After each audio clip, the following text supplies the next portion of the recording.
Welcome to Connecting with Coincidence with psychiatrist Bernard David Beitman, MD. Dr. Beitman is the founder of the Coincidence Project. The project encourages people like you to tell each other coincidence stories. To learn more about Dr. Beitman's work, put Connecting with Coincidence in your web browser. You'll find his book, his Psychology Today blog, and the interviews from this podcast. And now your host, Bernard Beitman, MD. Welcome to Connecting with Coincidence. I am your host, Dr. Bernie Beitman, MD, and this is Connecting with Coincidence. I am a psychiatrist. I study the mind and the brain in its physical and cultural contexts. Meaningful coincidences like synchronicity and serendipity provide clues to how our minds and our brains are connected, not only to our bodies, but to other people, to nature and our environment. We're all part of the same thing, and coincidences indicate that. They illuminate the hidden currents that connect and unite us. They happen in all aspects of life. But as we're trying to do on this show and other ways, is to alert you to them so that you'll pay attention to them and then you'll see them, because the primary cause of coincidences is somebody noticing them. You can pre-order my book, Meaningful Coincidences. The cover is over my shoulder. It's due out in September. The full title is Meaningful Coincidences and How and Why Synchronicity and Serendipity Happen. And it'll come out in September, and the order links will be in the text below. And while you're looking around in the text below, please look up and subscribe to our show, because it really helps us get our message out. My story for today is entitled Precognition Through Action. On a Thursday before we played Johns Hopkins in football, I went to Swarthmore College. It was my senior year. I was on the practice field, and for some reason, I got on automatic pilot, and without any intention, I moved, without conscious attention, I moved over to a little practice football field that was adjacent to the big one, and put down two practice dummies. They're things about shaped like this that are about come up to my waist, put them down next to each other, grabbed the football, and then walked about 10 yards away from them and turned around and went like this over the football, and then turned back around and just sprinted through these two practice dummies like that. Then I did it a second time, and then walked back to the practice field. I didn't think much about it. I just was like on a puppet on a string doing it. I just did it. So on Saturday, 2 days later, I returned punts, and I was getting frustrated because the Johns Hopkins punter kept kicking the ball short, so I couldn't return any punts. Then finally, it was a high arcing punt, and I hear the guy in the loudspeaker saying, and Schmendrick made a great kick, and it was really over my head. So I had to turn around and catch it over my head like that. And then I turned around, and yeah, there were two Johns Hopkins guys coming right at me, just as I had practiced on the practice field with those two dummies. So I knew what to do. I ran right between them. One thought the other one was going to get me. They didn't know what to do with it. And so I went 90 yards for a touchdown. This incident encouraged me to believe that we have the capacity to see the future. And that's what we will be talking about with our guest today, Eric Wargo. Eric Wargo has a Ph.D. in anthropology from Emory University and works as a science writer and editor in Washington, D.C. He's the author of two books about precognition called Time Loops. The first one, Precognition, Retro-causation, and the Unconscious, came out in 2018. And the most recent one, which is Dreamwork, Precognitive Dreamwork, and the Long Self. Came out last year. We've got the same publisher and we're both very happy with it. He also writes about science fiction, consciousness, and parapsychology at his popular blog, The Nightshirt. He is currently researching a book about the role of precognition in creativity. Eric, welcome to the show. Thanks for having me on, Bernie. This is going to be fun. It's going to be fun. So, you know, I wasn't and I haven't had a lot of precognition things. I don't have the dreams that you describe so nicely and so often, the dreams that you've had that are precognitive. But here was a precognitive something or other, but that I acted it out. It wasn't in a dream. It wasn't a thought. I wasn't thinking. I just went over there. So please connect that football story with your ideas about precognition. Yeah, sure. Well, you know, what you're describing is exactly how precognition operates in everyday life. And you know, you said a couple of things. You said automatic pilot, and you said without conscious intention. And the basic fact about precognition is that it's unconscious. It's part of what Freud called the unconscious. And dreams are one manifestation of that. They're that one way in which we, you know, many people can get in touch with the unconscious every night if they remember their dreams and so on. But there are all kinds of other ways that it enters into our experience and plays into our behavior. And what you're describing is a beautiful example of a behavioral response. It's a behavioral response to a situation that was coming down the pike in your life. And because you're clearly an intuitive person who sort of gives into those urges without questioning them and without thinking about them too much. I mean, this is, I think, how a lot of people sort of inhibit themselves. You went ahead and just did this thing that made no sense and didn't think twice about it. And then sure enough, it turned out to be decisive. It enabled you to act out and practice something you were about to do in an athletic setting. When I wrote my first book on precognition, I was sort of, you know, talking about it in general terms and how it might work and what its effects may be. And I got so many emails from people about their dreams that I realized, okay, we need to have a book here specifically about, you know, working with precognitive dreams. But honestly, the kinds of things you're describing, and I do talk about it a little bit in the new book as well, these kinds of behavioral responses to future situations. This is so common, and I think it's how it's affecting us, you know, really, you know, constantly. But you need to have a certain intuitive mindset, and you need to have a kind of self-awareness to detect how it's working. But I think that's a beautiful example. Well, it's strange. I don't really have any other examples I can remember about, but it stands out because it wasn't just acting. It really let me go 90 yards for a touchdown. I mean, that's a big deal. I made 3 touchdowns that day, and it was like pretty amazing to be able to have practiced something for that game, but I'd never practiced it before, which is what we implied here. I'd never done that before. Right. I played rugby at Yale, and I had the same thing happen once, and I was like almost bored. I saw these 2 guys standing there, it went right through it. So I had practiced it once before. So there's something about acting it out that, you know, that's a psychoanalytic term, you know, where you act out your subconscious, so you're unconscious. So I was acting out my subconscious, which now you're telling us, and I think is important for everybody to know, that we may do this more often than we know, because it's easier to think of it in a dream and get really hit with the dream and then see it happen. Sometimes it's imagining something and then seeing it happen, and that's what we'll get to.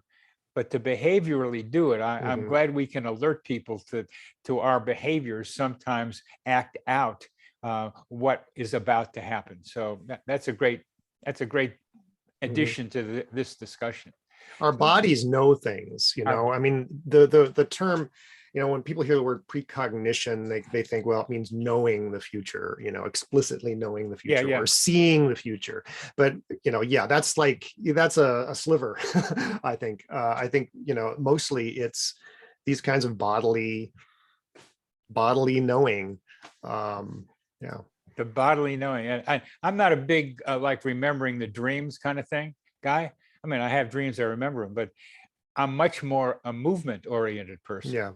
I mean, football, baseball, a lot of different, I love to dance. There's Mhm. all kinds of other things. So I translate things into, like, on the football field, like, and in life and in dancing, Mhm. kind of feel my way around, and my body reacts to it. So we are different in the way our subconscious, unconscious expresses itself. And I think that's an important idea that you are bringing to us here.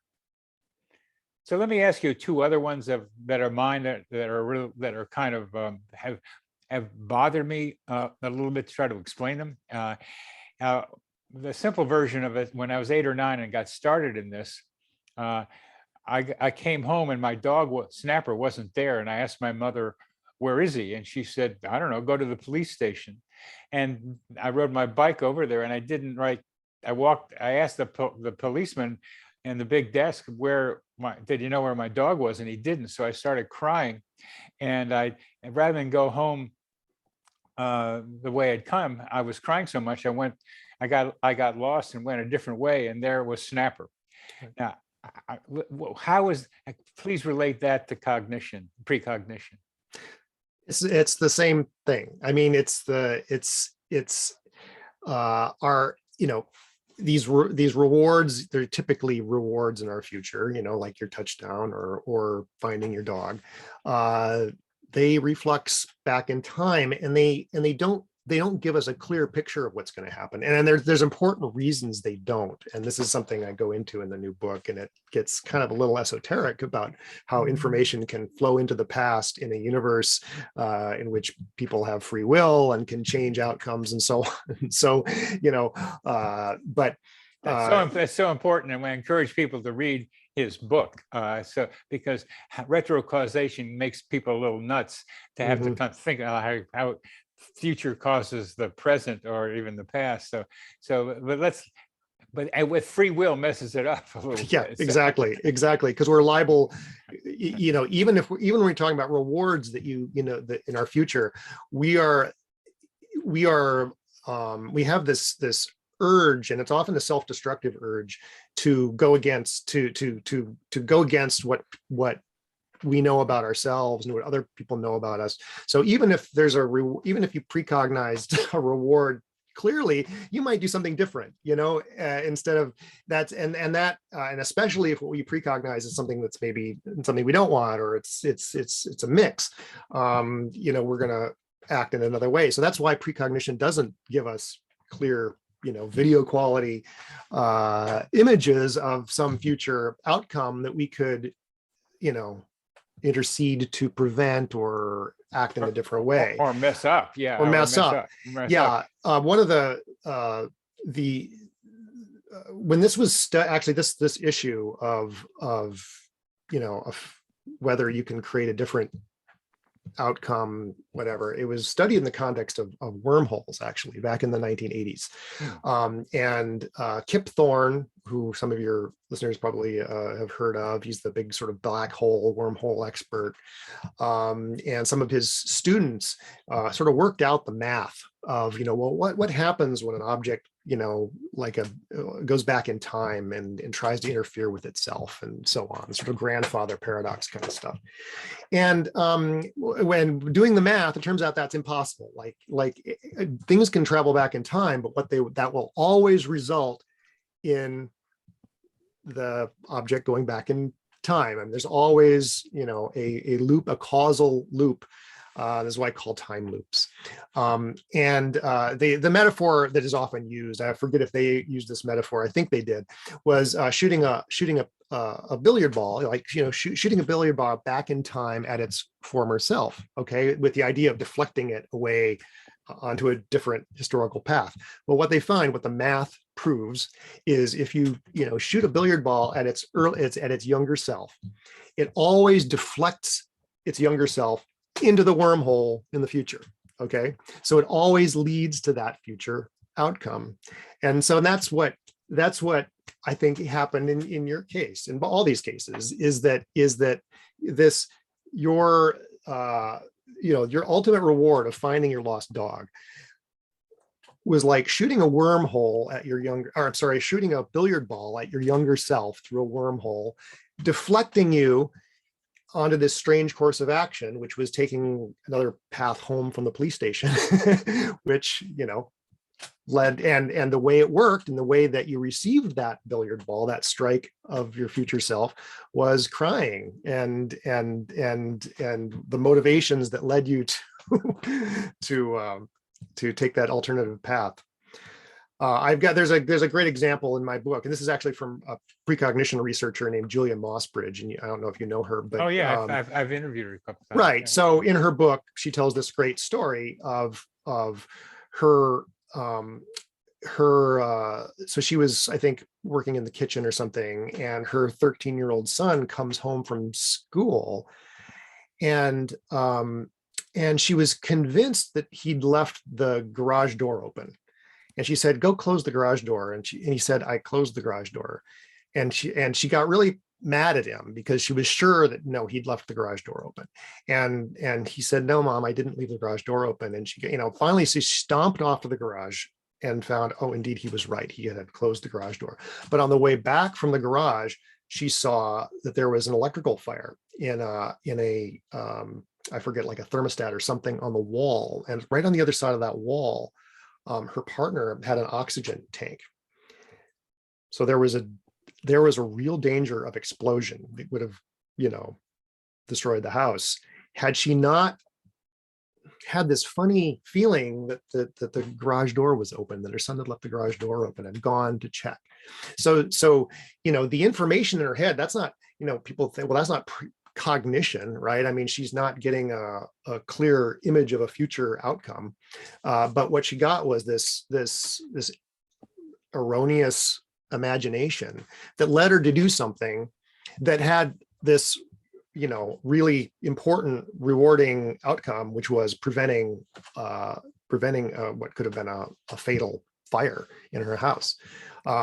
So that's the way it works. That's reminds me a lot of your story. Yeah, it reminded me too, because she told me the same story, and I first ran across this with Rex Stanford and psi-mediated instrumental responses, which is the same general idea that psi abilities like precognition helps you get rewards in a subconscious way. You just know to go this way and that way. I've tended to call Julia's example and my example with my dog as a human GPS, which is not as getting someplace you need to be without knowing how you got there. Yeah. So it's some of the same ideas with different labels, and you're clarifying some of what I was thinking about. Now, let me give you a different example of that. I want to see how this might be precognitive. The other event that really tuned me into looking at meaningful coincidences took place in 1973.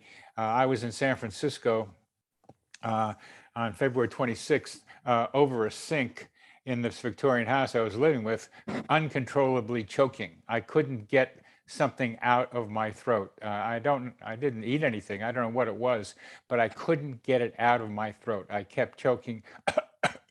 The next day, which was my birthday, February 27th, my brother calls me and tells me that our father had died.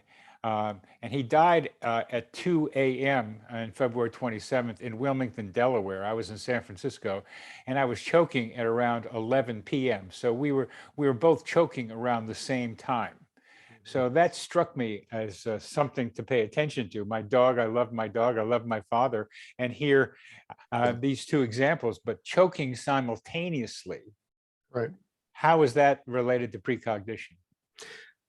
Yeah, that's a great question. I mean, the obvious answer from my point of view, and I'm not saying this is the answer, but what I would propose is, again, the body is communicating these things. The body is Yeah. doing these things.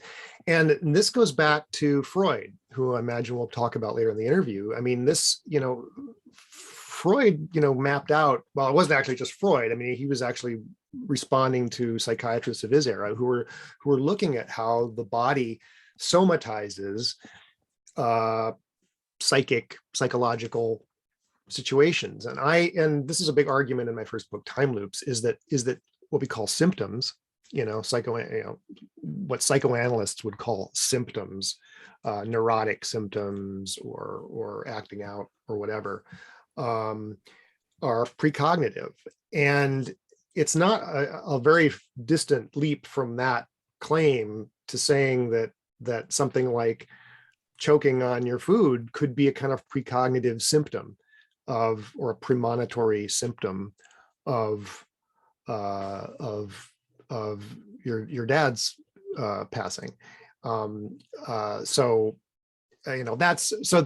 what I would offer. I'm not saying that's what did happen, but that's certainly how I would, the hypothesis that I would. Well, that's the least clear to me of all the things you've said. So let's leave that away, because I think that is different from the other things. But I kind of heard what you had to say.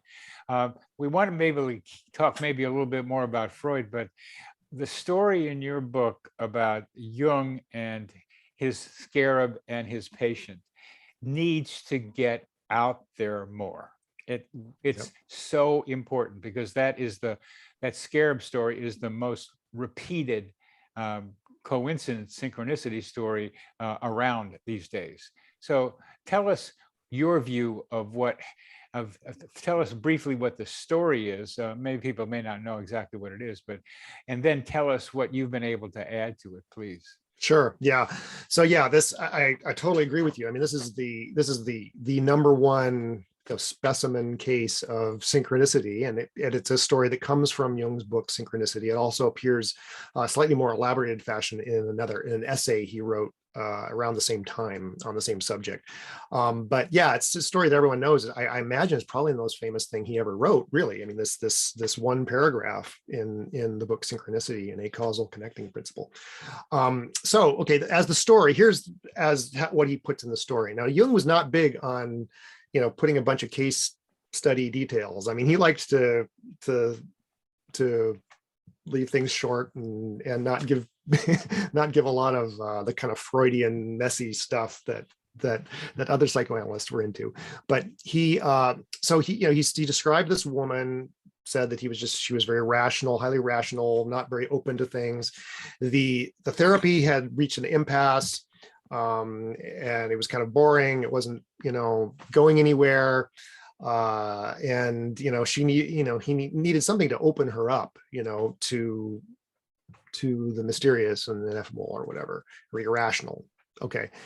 Well, so she comes into his consulting room and tells him a dream that she'd had the night before of someone giving her a very valuable golden piece of jewelry in the shape of an Egyptian scarab beetle.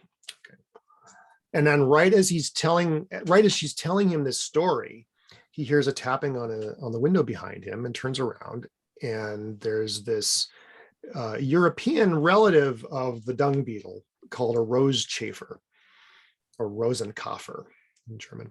And it's sort of on the window, and he opens it up and cups the insect in his hand and hands it to his patient and says, "Here's your scarab." And this coincidence, he says,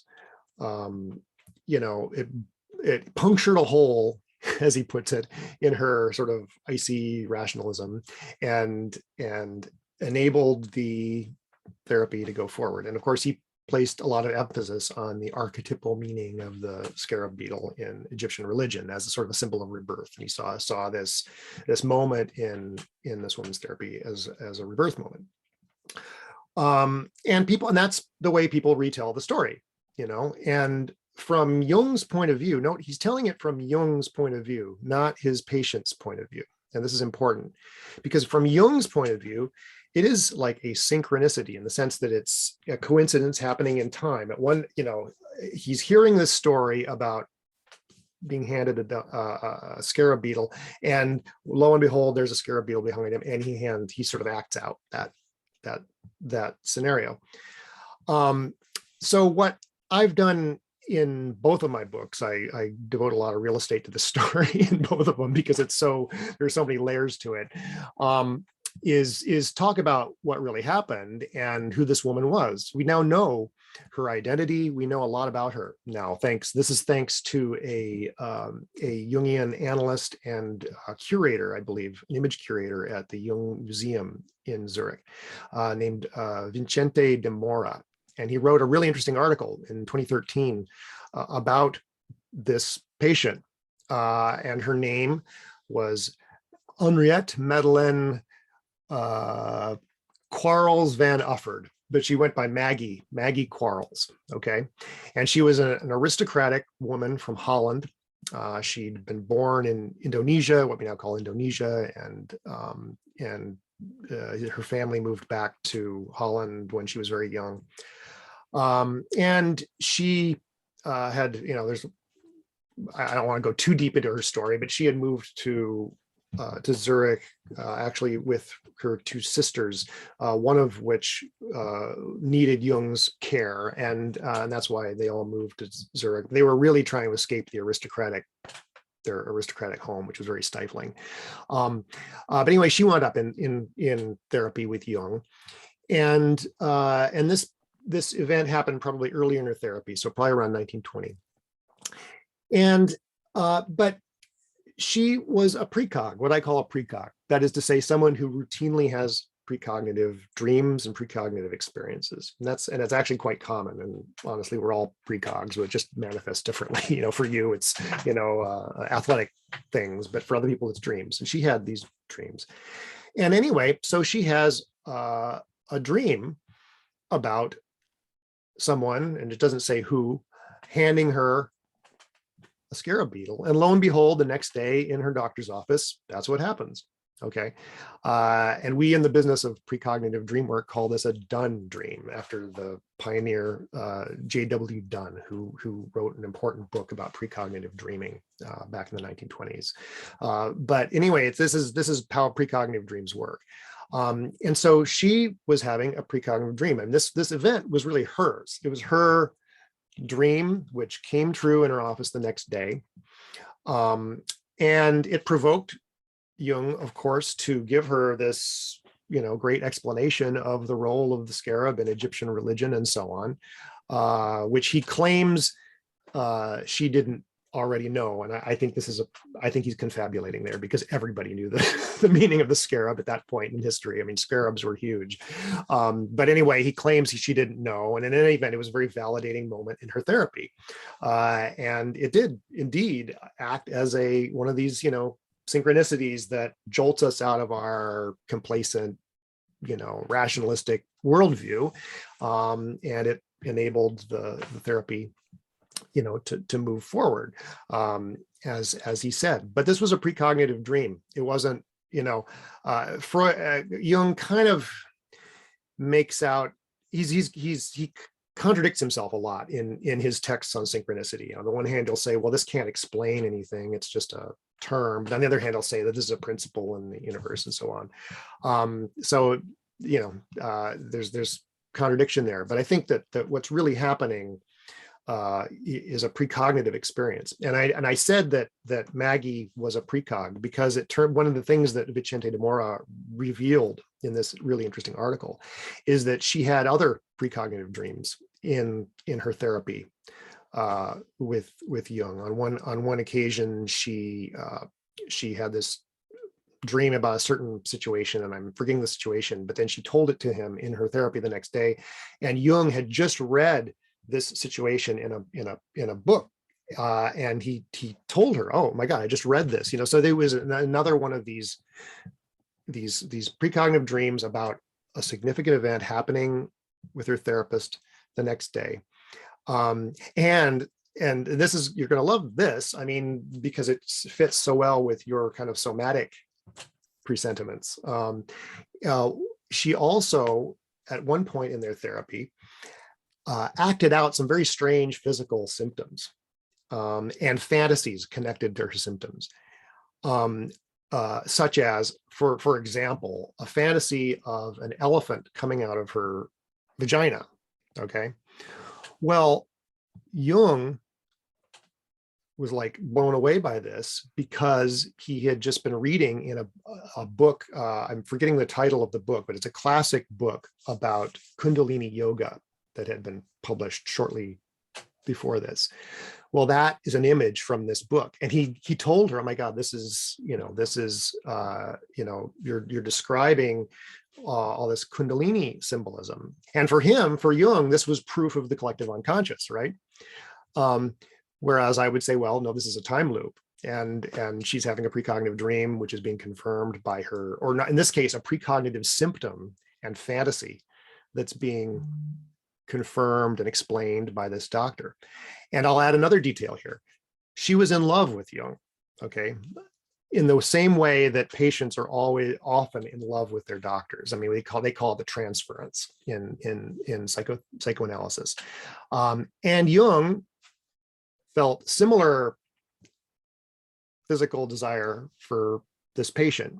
And there's no evidence that he had an affair with her, but nevertheless, there was an erotic frisson there.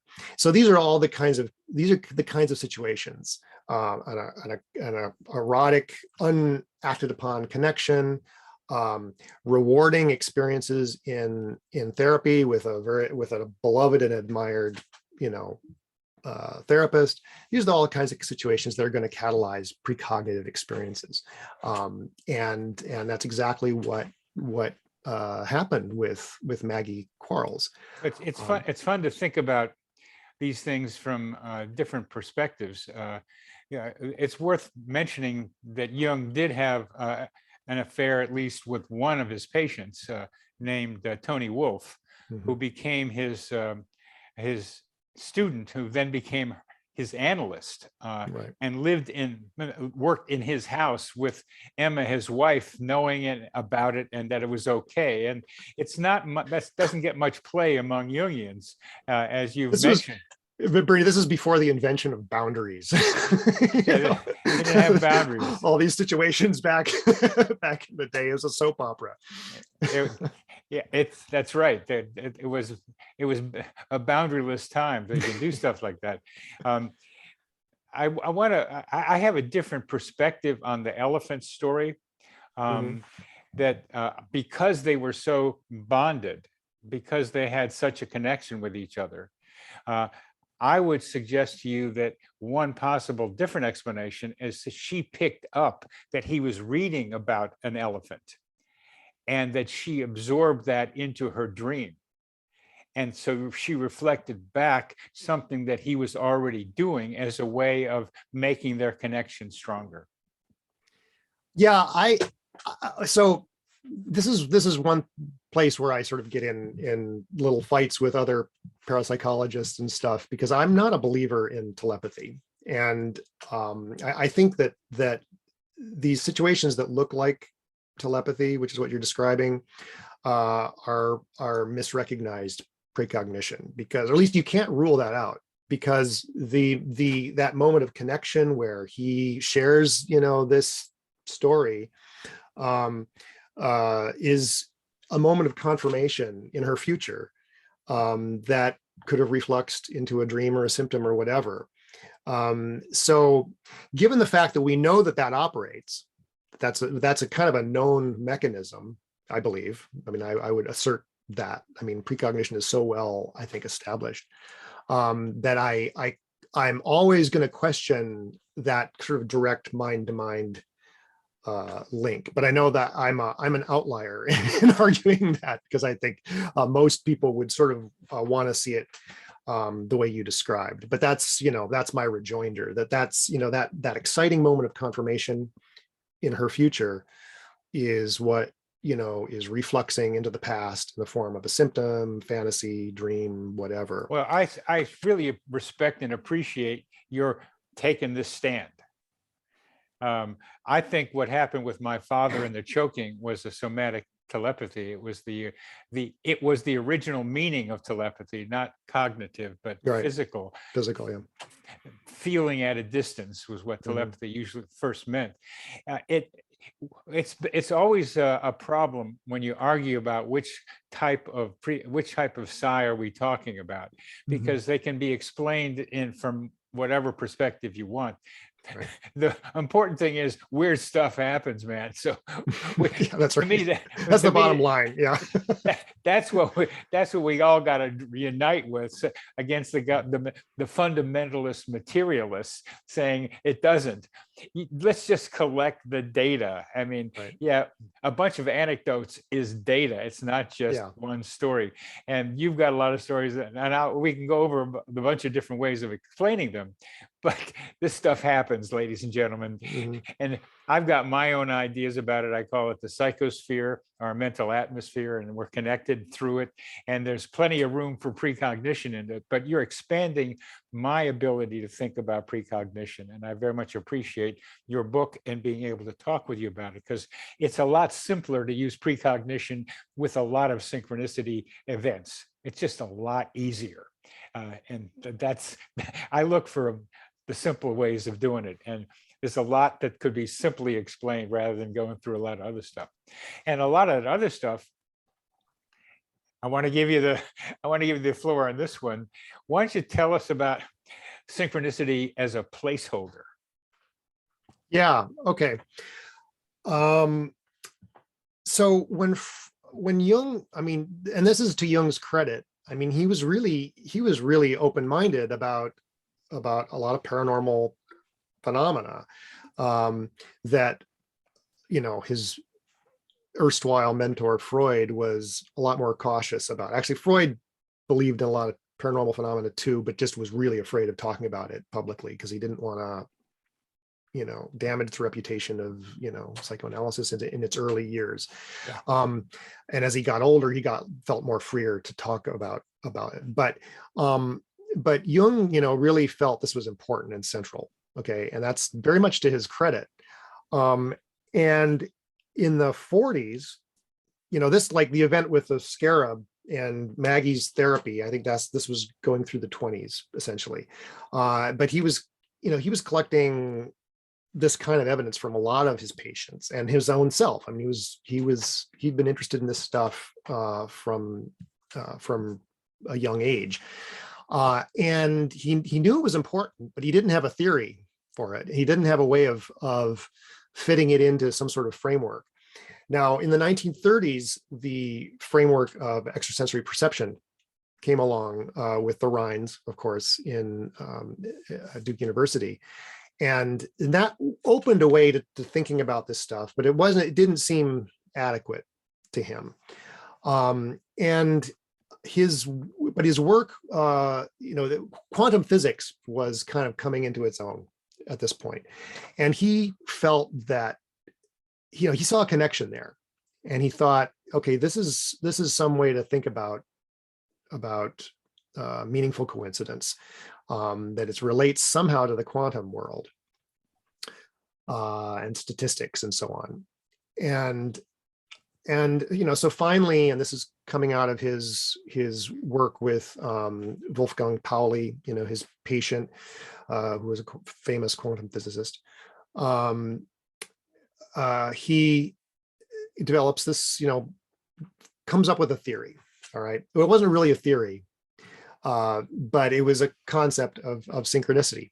Now, I call it a placeholder because there still wasn't enough of a theory there to really explain how meaningful events interact with the physical world.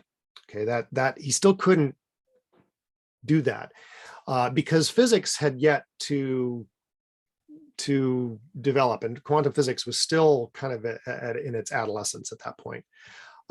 What we now have, however, is the concept of retrocausation. And that is to say, it's now increasingly recognized by more and more physicists, that on quantum scales, on the smallest scales in nature, effects can come before causes. All right. You can have kind of backwards causation. And that, I believe, is the principle that ultimately explains how we can have something like precognition. So what I call synchronicity a kind of placeholder concept, because it was kind of a waiting. Let me ask you about the retrocausation, because I was a big believer in teleological causation, that we're drawn to a future. Sure. It's not the past that makes it happen, but that this teleological thing, that we're drawn to something that we want to be, need to be, somehow, however that happens. How is teleological causation related to retrocausation? Yeah, well, they're the same thing, essentially. Back in the Enlightenment, okay, teleology had always been one of the forms of causation that people assumed to operate in the world. But back in the Enlightenment, it got booted out because people couldn't imagine at that point that there was any kind of backwards causation or being pulled towards some outcome in the future that wasn't part of God's plan. Okay, that wasn't part of God's divine intention. All right, and it was no fair bringing God into your naturalistic explanations of the physical world. So scientists since the Enlightenment have just been trained to reject out of hand any teleological explanation for any physical system. Okay, and it worked fine for a while, but early in about a century ago, physicists, who we now call quantum physicists, discovered that explaining things only in a linear way doesn't fully explain things. There's that level that at the smallest scales, things are random, or they seem random. They seem uncaused. Okay. Well, fast forward a few decades, people are starting to realize that, oh, wait a minute, that what we used to call randomness and uncertainty, that may be retrocausation. That may be these may be effects of a system or of a particle on it from its future. Okay. And this is an active area of study right now. In fact, I believe, like right now, as we're speaking, there's a big workshop going on in Bonn, Germany, with some of the big physicists talking about retrocausation. The trouble with a lot of quantum mechanics ideas, to me, is, and it's still to a lot of people, is that these micro events to generalize to where they're macro events, that like we're not particles. And, and they're making more and more larger elements being able to be entangled, meaning like a spooky action at a distance, you hit one and the other one will simultaneously respond to it. But still, these are pretty small things compared to human beings. So how do you bridge the gap, I think, and that's a big question, is when does quantum mechanics enter into Newtonian, apparently, mechanics? Quantum biology is your answer. This is another big area of study right now, is how quantum effects scale up. Scaling up is the term, for making them bigger in biological systems. And over the past decade and a half, this is a huge growth area in biological science, is showing the ways these spooky quantum effects, entanglement, tunneling, all these things you'll read about in quantum physics articles, these play an important role in life, in living systems. And one of the biggest, the gold rush, there's a gold rush to find how the brain is a quantum computer, and there are good candidates for quantum computing structures in the brain, things like microtubules. Some of your listeners, I'm sure, have heard of Stuart Hameroff, who is looking for the roots of consciousness in these kind of quantum computing structures that are plentiful in neurons. Well, I think I'm not so interested in consciousness, because I think precognition is an unconscious phenomenon, so it doesn't even have to do with consciousness. But I think that search for consciousness in quantum biology is actually going to yield the evidence for how retrocausation scales up in a biological system, and a nervous system. And that's cool. And you do go into that in your new book. Stuart Hameroff has a section where you warn the reader you don't have to read this, but it's really what I think. So get into it for me, will you please? Because this is really where it is. Right. And there's a lot of arguments about all this stuff. Fractals are involved somewhere in there, and chaos and complexity. Just how it all happens is what I like. Is there's a lot of turmoil to try to figure it out, because what needs to be said is weird stuff happens, and we better pay attention to it because it has something to do with us and maybe the future of humanity. Well, we're talking about synchronicity as a placeholder, and I very much respect your respect for Jung to be able to take the kind of more mystical things that meaningful coincidences suggest and be able to put a name on something that who knows what it was, a causal connecting principle, what a causal, but it looks like archetypes caused it the way you describe it, Jung, but no, they're not causal, they're constellated. I mean, it was a kind of a sticky language, which Jungians still use and still believe in as if they're telling something real. But what you've done is make it more real. And for you, retrocausation, using quantum mechanics, quantum physics as a way of understanding it, becomes a place you are standing to be able to explain a lot of these weird things. And I think that is really important. Now, as we come to the end of this, I think you have some 3-step suggestions, steps about how our listeners can increase their precognitive ability. Take us through that, please, Eric. Yeah. So despite what we've been talking about, is just all these behavioral ways in which precognition factors into our lives, and of course just being intuitive, just opening yourself to being intuitive, and shutting off your rational brain. I think you would agree that's really important. I think that's what more clearly I did when I was crying. Yeah. When I was looking for my dog, my rational brain was gone. Right. So I was running on something else. And you made that a lot clearer in our discussion. Right. Well, besides all that, I think the easiest way, for people to prove to themselves, that's what I'm really trying to do is, I'm not going to convince, mainstream scientists of the reality of precognition by writing yet another book on the subject. I mean, there's a million books on the subject. But what I would like to do is get enough people to experience it in their own lives that it changes the conversation that way. And I think that's how people are going to I have exactly the same perspective on meaningful coincidence generally, which includes precognitive events. If you meet the Buddha on the road, kill him, because you've got to be able to experience this stuff yourself, which is why I am encouraging people through the Coincidence Project to tell each other coincidence stories. To establish that weird stuff happens not just to you, but to other people. And as you were trying to make so very clear, and I want to emphasize with Jung and his scarab patient, Maggie, that we can't tell these stories just from our own perspective. We have to also look at the perspective of the other person involved. It's a bipersonal field, and we have to see that we are part of something greater in which that field takes place. Yes, absolutely. Absolutely. And, right. The internet has been wonderful for creating this opportunity for citizen science. I mean, I think it sounds like citizen science is exactly what you're doing as well with coincidence.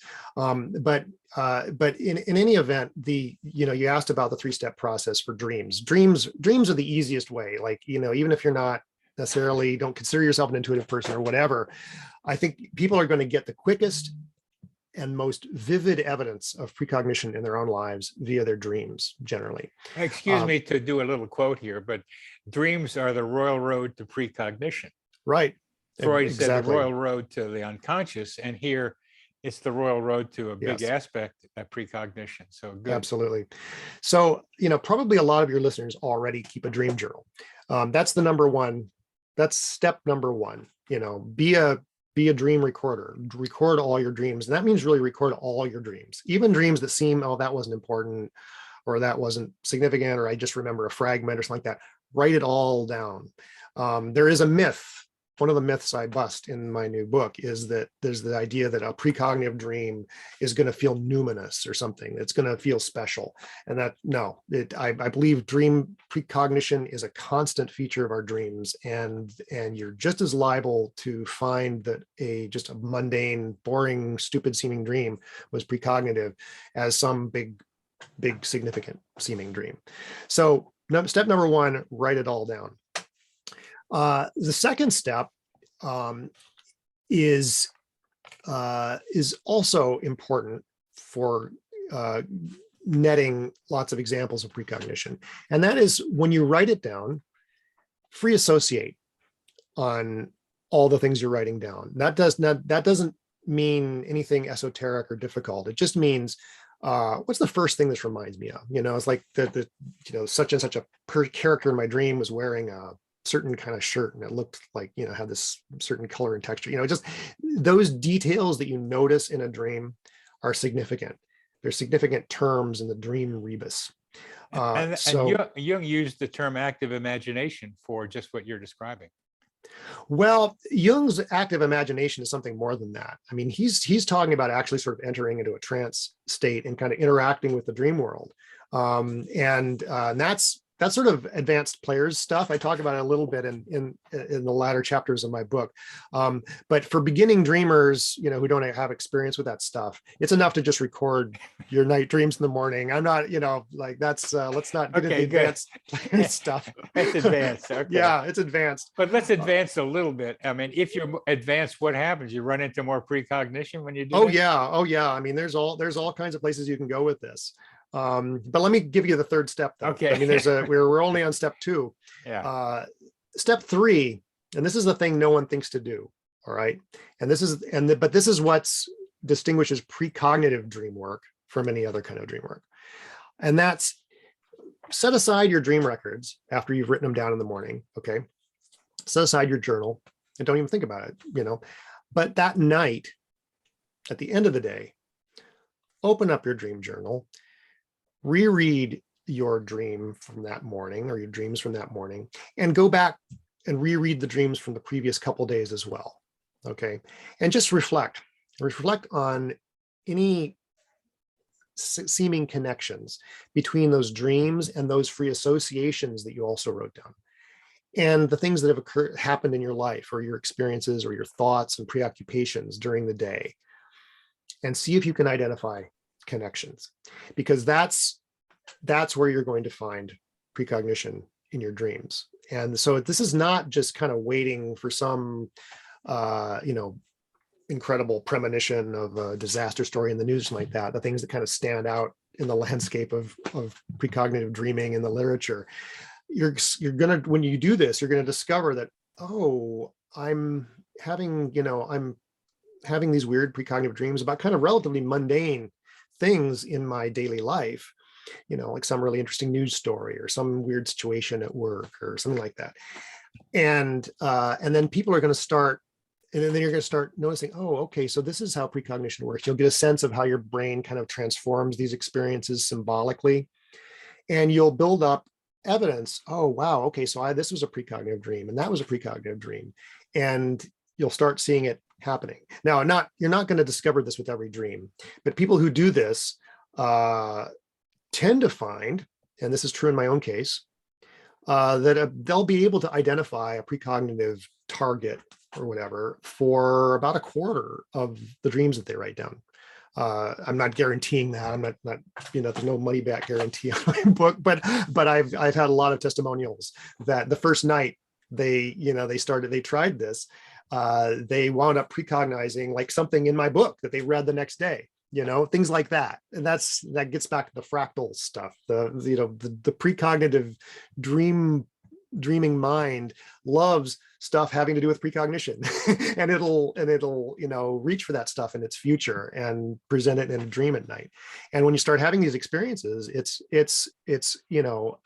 awakens you to what I call the long self. That is to say that we are not just who we are at the present moment, but we are stretched out in time into the past and future. And it's our future is communicating to us now, just the same way our past is in memory.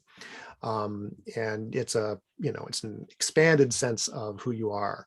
But yeah, so those are the 3 steps: record all your dreams, free associate, and go back to your dream records every night. Well, that's the key one. The last one is go back to the dream records and your associations to the dream records, and then take what you got that night, when you put them at night, when you're connecting or when you're reading about what you've written down, and then you end up seeing something that might have happened during that day that was suggested by not only the dream content, but also the associations to the dream content.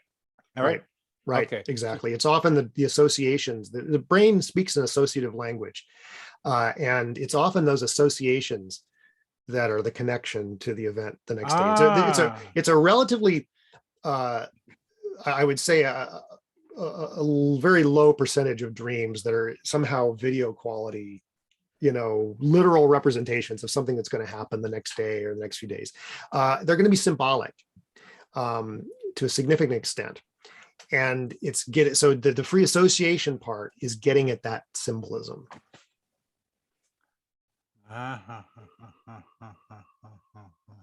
That's such a key thing. Now, you write about that in both books, I think, don't you? So again, the Eric's book, this more recent one, Precognitive Dreamwork and the Long Self, which we have just talked about, can tell you something more about what we just talked about here. But I think the key thing that I take away, and I hope others take away from this, is that the more convincing evidence for precognition is in the association to the dream or dreams and what just happened in that day. And that's new to me, more clearly new to me, and maybe to others. So when I write this, I write about this for publication or posting and on my YouTube channel. I'm going to emphasize this part of it because I think it's fundamental to what you're trying to be able to help people do.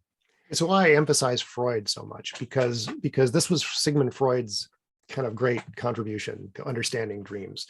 I mean, I think he was wrong about the function of dreams and why they disguise things symbolically. I mean, he had his own ideas that, dreams were the disguised fulfillment of repressed wishes. Okay. Well, I think that's not the case. I mean, I think the dreams are very often pre-presentations of future thoughts that we're going to have. And it's not that they don't disguise them, these thoughts, because they're, forbidden wishes and desires, like the stereotypical Freudian stuff, like, wanting to sleep with your mother and that kind of thing. It's disguised precisely for these reasons we talked about earlier in the context of your lost dog, that these dreams are billiard balls shot from your future self to your dreaming mind. Okay. And they're getting and it can't be a direct representation of this future event, because you would act, to prevent that event. There would be a grandfather paradox if it did that. So it's speaking to us obliquely. Okay. And that's why these associative connections are so key. I think that dream symbolism is a symptom of information refluxing back in time in a universe where there are freely willed beings who can act upon that information. Beautiful, Eric. Beautiful. Very well said. And I'm very glad that we had a chance to talk about this stuff, because you're making it clearer to me, and I hope to the people who are watching and listening to us talk about this.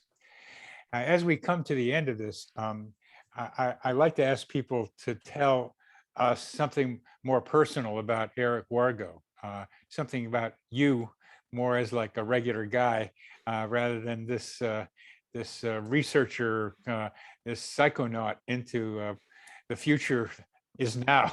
The future is now. The future is now. I never thought of it that way. The future is now. That's what you're being able to tell us. So tell us something about Eric Wargo, please. Yeah, well, I'm